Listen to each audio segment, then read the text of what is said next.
Começa agora. Diário Econômico PicPay.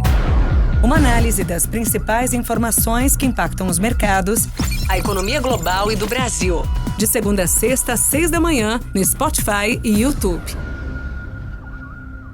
Fala pessoal, bom dia. Meu nome é Igor Cadilhac, economista aqui do PicPay, e sejam bem-vindos de volta ao seu Diário Econômico. Hoje é segunda-feira, dia 30 de setembro de 2024. A semana passada foi marcada por boas novidades vindas do exterior. Nos Estados Unidos, os dados de inflação de agosto, medidos pelo deflator do PCI, que é a principal medida para a política monetária, reforçaram o cenário de convergência ao objetivo do Fed, ao mesmo tempo que os indicadores de atividade seguiram resilientes, sem risco de recessão iminente. Com isso, os treasuries caíram nos prazos curtos e o dólar desvalorizou. O mercado passou a precificar 2 cortes de 0,50 nas reuniões desse ano, e mais 4 cortes de 0,25 no primeiro semestre do ano que vem. Na China, em resposta ao enfraquecimento da economia e à continuidade da crise no mercado residencial, as autoridades resolveram agir. Tivemos uma série de medidas, várias frentes de juros sendo reduzidas, compulsórios diminuídos, linhas de investimento no mercado acionário, flexibilização do financiamento habitacional, enfim, fomos surpreendidos tanto no escopo quanto na intensidade.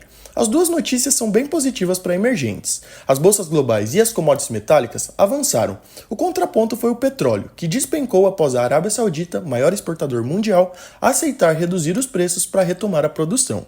No Brasil, os dados do mercado de trabalho mostraram uma taxa de desemprego na mínima histórica, ao mesmo tempo que o IPCA 15 de setembro veio menos da metade do que era esperado, avançando somente 0,13. Surpreendeu positivamente tanto no número como pelo qualitativo. Por outro lado, o RTI mostrou uma inflação distante da meta, convergindo somente em 2027. Além disso, a ANEEL anunciou na sexta a bandeira tarifária vermelha nível 2 nas contas de energia em outubro. Juntando isso tudo com as incertezas fiscais, esse cenário conversa com uma Selic terminal de pelo menos 12%. Os DIs de curto prazo avançaram, e quantos mais longos tiveram leve queda. Já na moeda, o real seguiu valorizando e fechou em 5,43 contra o dólar. Inclusive, aproveitando que hoje é o último dia de setembro, nesse mês somos uma das moedas que mais se valorizou. Para essa semana, a agenda segue movimentada. Começando pelo Brasil, hoje o Banco Central publica os dados fiscais de agosto. É esperado um déficit ainda maior, de quase 25 bilhões de dólares. Ainda nas contas públicas, na quinta, o Tesouro divulgará o resultado primário do governo central de agosto.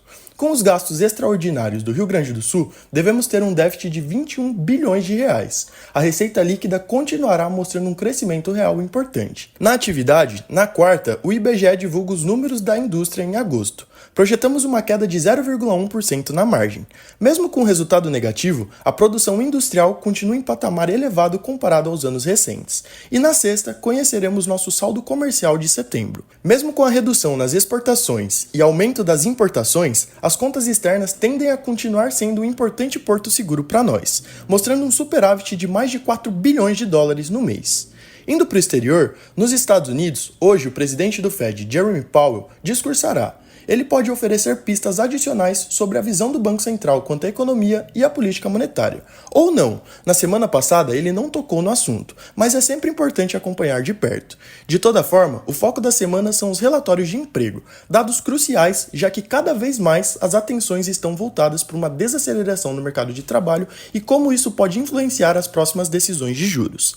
Ao longo da semana, teremos o JOLTS e o relatório ADP do setor privado, que tem um potencial de movimentar os mercados e ir calibrando as expectativas. Mas o grande foco é para o payroll de setembro, que sai na sexta. É esperado um aumento de 130 mil novos postos de trabalho, levemente abaixo dos 142 mil observados em agosto. A taxa de desemprego deve subir de 4,2% para 4,3%, enquanto o crescimento dos salários pode desacelerar. Na zona do euro, o destaque será a inflação de setembro, que sai amanhã. A projeção é de uma queda para 1,9%, abaixo da meta de 2% pela primeira vez desde 2021. Porém, a inflação subjacente deve permanecer estável em 2,8%, com serviços ainda acima dos 4%, o que deve dificultar um alívio mais significativo ao Banco Central Europeu. Bom dia, bons negócios e sorte sempre!